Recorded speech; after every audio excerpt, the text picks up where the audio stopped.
You will hear a number of different recordings, and you will have to answer questions on what you hear.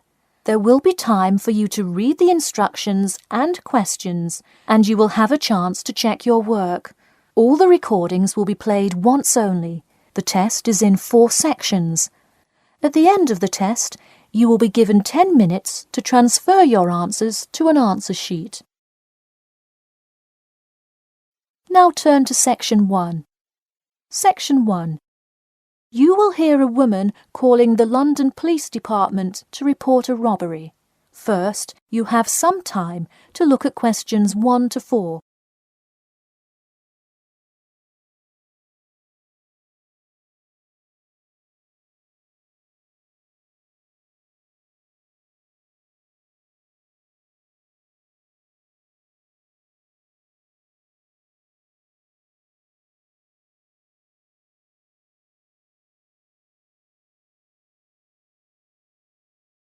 You will see that there is an example which has been done for you. On this occasion only, the conversation relating to this will be played first. Hello, London Police Department. Yes, I would like to report a robbery. The woman says that she would like to report a robbery, so robbery has been written in the space. Now we shall begin. You should answer the questions as you listen, because you will not hear the recording a second time. Listen carefully and answer questions 1 to 4. Hello, London Police Department. Yes, I would like to report a robbery. All right, just a minute while I pull up the form. OK, could you give me your first and last name? Anna Grieg. Anna Gregg. G-R-E-G? No, Grieg. G-R-I-E-G. Got it. All right, moving on. Gender, female. Date of birth? 15th of March, 1980. All right, thanks. Just a few more personal information questions, and then we can address your claim. All right. What's the address? 4 Ellendale Street. That's E-L-L-E-N-D-A-L-E. Oh, right, Ellendale Street. Yeah, we've had a lot of break-ins in that area lately. And the postal code?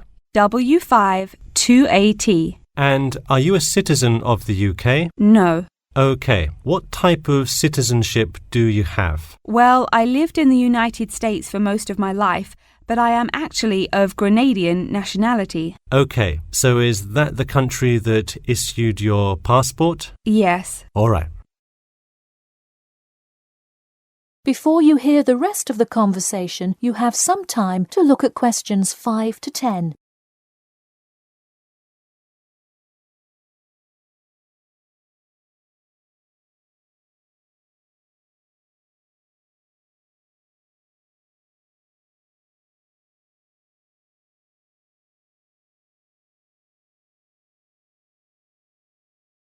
Now listen and answer questions 5 to 10. And what is the crime you're reporting? I already said a robbery. Oh, right. Sorry. This is about the 100th robbery report I've filled out today. Have you had any prior break-ins? In the building or just my flat? The unit below mine got broken into last year. No, just your flat. Oh, then no, not here. All right. Let's see here. Can you think of anything that was out of the ordinary around your building, or anyone who may have had reason to do this? No, it seemed like just a normal evening. I didn't see anyone suspicious and can't think of anyone that would target me specifically. How long has this been your place of residence? Let me think. I moved in on February 1st and it's October, so it's been about 8 months already. Wow, time flies. And that is just for Ellendale, yeah? Yes, I have lived in the UK for just over 1 year. I see. Can you give me the first and last names of all members of the household? Actually, I live alone. OK, so no other occupants. And can you give me a brief account of what happened? I left to go to a dinner party at 6 p.m. and when I returned at 11, I found the place ransacked and a lot of my things gone. Any sign of forced entry? Yes, the back door was wide open and it looked like someone used a crowbar to force it open. I see. And just to be clear, was the door locked when you left? Of course. Hey, You would be surprised how many reports we get where people have failed to lock their doors. Now, I need you to list any missing items valued above £200. So far, I'm missing my computer, my purse with my wallet in it, and the TV. Okay, let's start with the computer. What is the estimated value? £500. And what is the serial number? G41687770. Thank you. And a visual description? It is a black 13-inch PEMDAS cloud book. There is an Oxford sticker on the lid. Okay, and could you give me a description of the purse? Sure, it's a Claude Frieda shoulder bag and the material is silver-coloured cloth. Price? £300. Okay, that concludes my report. I'll submit it and we'll let you know of any developments. That is the end of section 1. You now have half a minute to check your answers.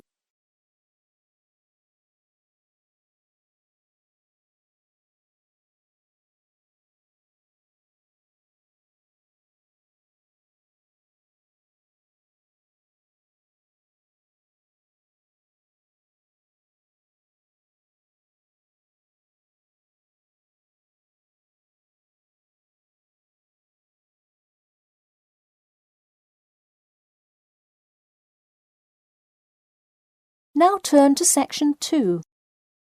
Section 2. You will hear two students called Mark and Gina asking their tutor for advice on the extracurricular project. First, you have some time to look at questions 11 to 14.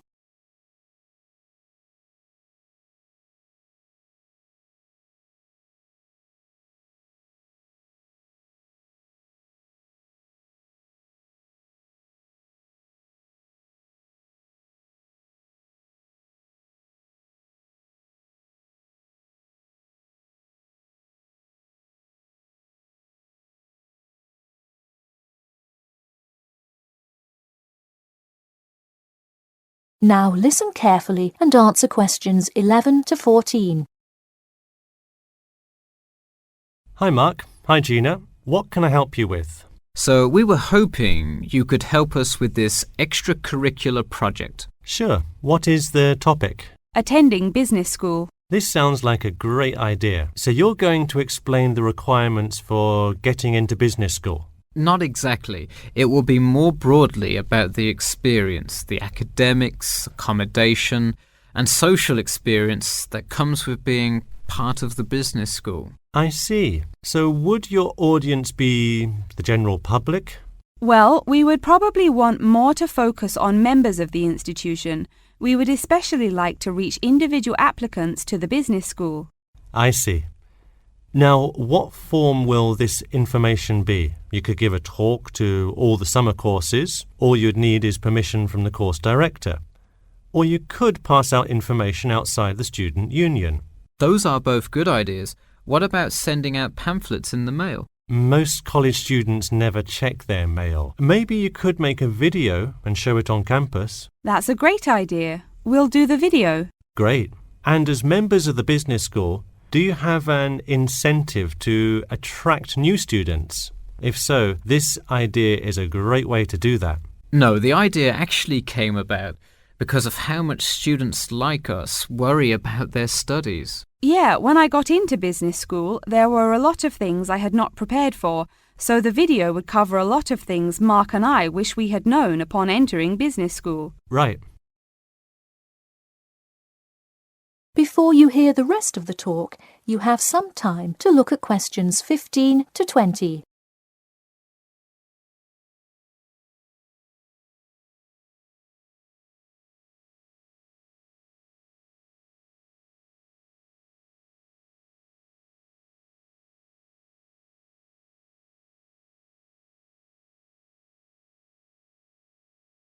Now listen and answer questions 15 to 20. What would you talk about first? The first and probably most important section would be academics. Good idea. So, would you provide guidance on what courses to take? We want to focus especially on the approaches professors take, their teaching methods. It is far different than what students are used to in high school and even in liberal arts college. Good idea. And how long do you think you would spend explaining academics? We'll probably spend 7 minutes on it. We also have some ideas for talking about housing, food options, and stuff like that. We're not really sure how to tie it all together, though. I think it would be suitable to title that section Accommodation. What do you think? That could work. We'll definitely describe the different dining options at the cafeteria, and then walk students through flats and the grueling process of finding one near the business school campus. Okay, so we would cover specifics on the cafeteria as well as flats. I think those are both helpful. We could spend about 6 minutes on accommodation and be sure to touch on those specifically. Great. Is there anything else you would talk about? We definitely want to go over the social aspect of attending school here. Of course. I think it's good to have a little fun once in a while when you're working so hard in school. I think we are going to introduce new students to the disco that so many upper-class men know and love. Maybe we'll include a few other places too, but that's the main one. We're also going to invite students to the international evening taking place in the first week of school as a great chance for our large international student population to meet a lot of other new students. It can definitely be hard to meet people as an international student. I think that is a great idea. You may want to spend slightly longer on this section than the other two. How about 8 minutes? That sounds reasonable. So overall, the introduction should take 3 minutes and then the conclusion should take 4, giving us a total of 28 minutes. I wouldn't rush your introduction.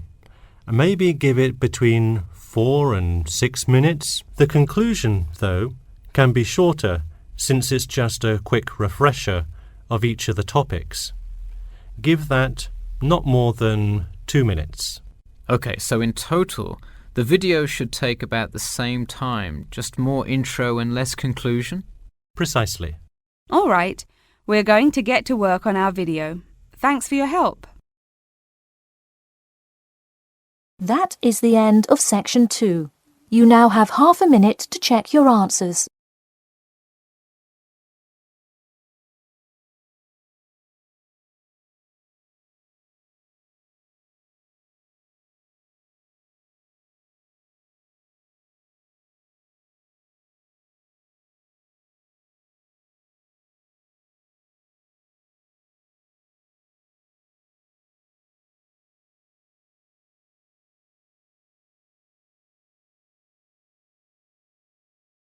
Now turn to section 3.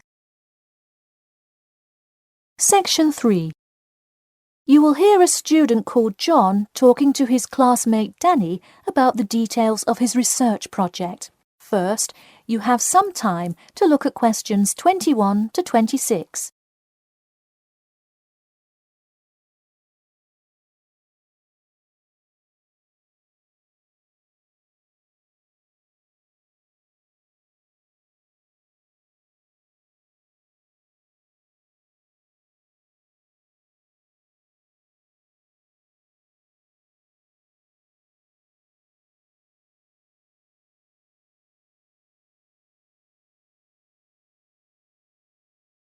Now, listen carefully and answer questions 21 to 26. So, tell me about your research project, John. I created a questionnaire for the study to determine people's opinions of the relative feasibility of earning a living in Brisbane. Oh, cool. How is it scored? Are they all multiple choice questions? Well, the questions consist primarily of yes or no responses. There are 2 free response questions at the end. Participants will use a computer to fill in their answers. That way, it is really easy to analyze the data afterward. Great. It sounds like you have a pretty solid idea of what you should do. Just don't forget to submit a copy of your plans to Professor Curran by the 15th. Oh, I almost forgot. You don't do it for the high grade or a praise, but he can review and give you feedback. Right, that will be helpful. He has been conducting studies like this for 30 years now. Yep. Oh, and I'm curious. Are you going to be in the room giving subjects directions for the questionnaire? Well, I think the instructions will be provided by another representative who will not be analysing the data. I want them to feel they can answer and be completely anonymous, so I will not be in the room. Anonymity is really important for this study. I agree. Good idea. You should tell the representative to remind subjects to fully consider both sides of each issue. Sometimes it's really easy to immediately check yes or no without stopping to think about it completely. That's so true. It's like a race to finish the questionnaire first or something. I'll make sure to include that in the instructions. This report has to be perfect. Wow, what's the big deal? I know it's part of your grades and all. Well, it's that, but also a well-executed study could grab the attention of faculty in the department, which would be a huge deal. So, for attention? No, silly. I mean, I could really gain the respect of professors who may later take me on as a graduate student in their labs. Oh, I see. Before you hear the rest of the talk, you have some time to look at questions 27 to 30.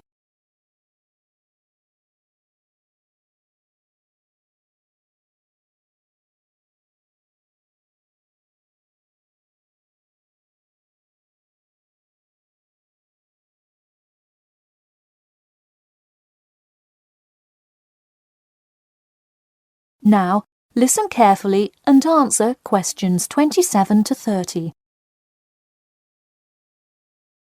Let me take a look at the survey. Wow, this looks great. The map of the median income by region is a great tool. Where did you find it? Oh, thanks. I read a lot of sources and just noticed this one in a small psychology journal called Modern Psychology. It's more helpful than the photo I added, but I think the photo is just so interesting. It was in the newspaper last year during that huge wage strike. It's great. Probably not necessary, but it looks great. I don't understand. What is WKRX's involvement here? Oh, the radio station agreed to sponsor the study if I play their station in the room. Wow, interesting. So you don't have to pay for any of this? Exactly. Nice. Where did you get that idea? Last month, at the Psychology Club Council meeting, someone talked about how easy it is to get sponsorship from local businesses, so I listened to their advice and called around. I'll have to remember that. Well, this all looks great. Good luck. That is the end of section 3. You now have half a minute to check your answers.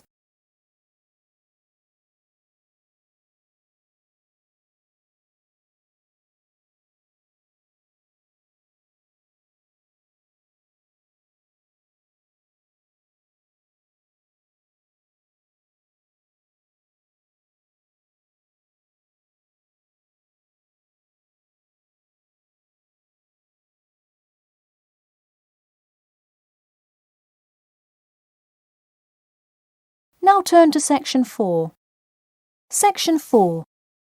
You will hear the beginning of a lecture about the Pleasanton Town Market. First, you have some time to look at questions 31 to 40.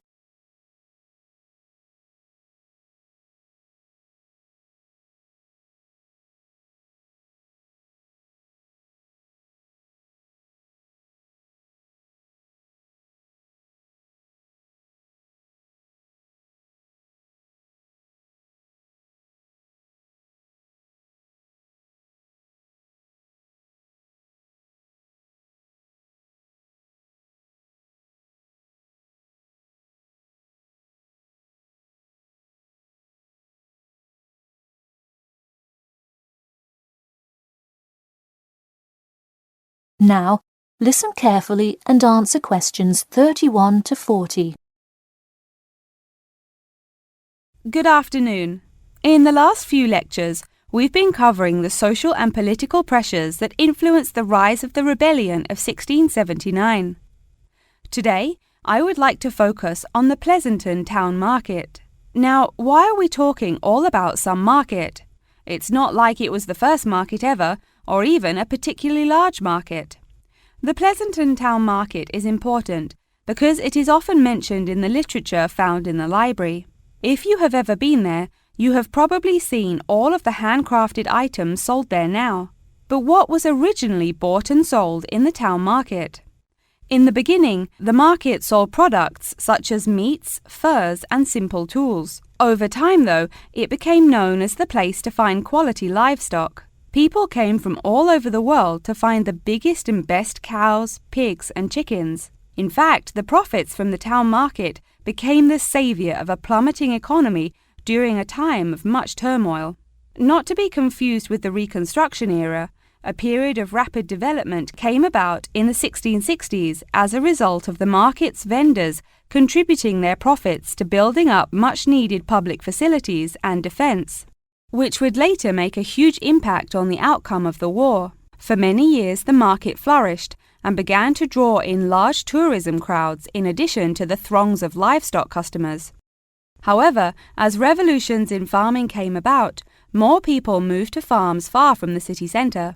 Customers grew more and more reluctant to travel all the way to the town centre for their meats, when they could easily choose to buy from local farmers near them for a fraction of the price.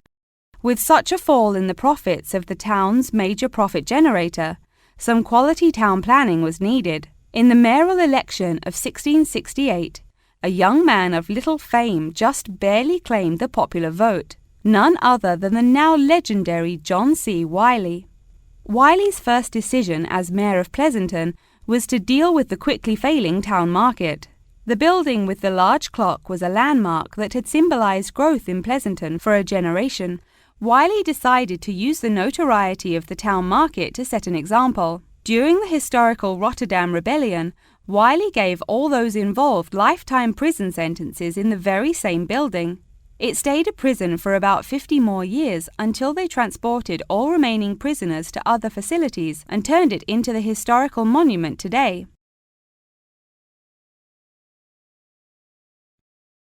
Now that you know the basics of the history of the Pleasanton Town Market, I will introduce your next group project. I want you to make a short film based on the real historical events that occurred in Pleasanton before and during the uprising. I will give you some class time to look through the library's reference section, but you will be responsible for conducting further research outside of class. I suggest starting by looking for information on the market itself. You'll find plenty of information. In fact, some students complain that there is actually too much information on it. On your own time, you could find family members of old war veterans to conduct interviews. Sometimes they provide wonderful insight that you wouldn't find in proper history books. But be careful, an interview that is riddled with bias is useless. I myself have some very old photographs here that you are welcome to take a look at for some inspiration. I'm lucky enough to own this one of Jim Wiley himself. Very interesting to see, but does not provide enough information to add much to your film. Feel free to take this film into whatever direction you choose.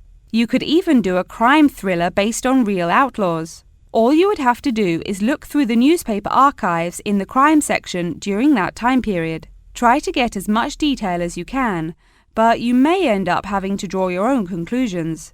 Okay, that's enough from me, so let's go on to... That is the end of section 4. You now have half a minute to check your answers.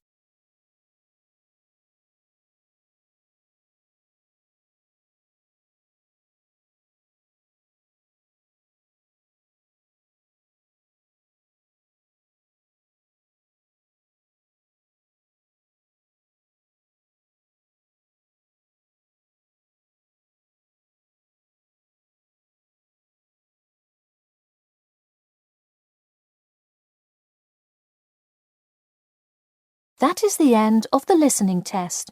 In the IELTS test, you will now have 10 minutes to transfer your answers to an answer sheet.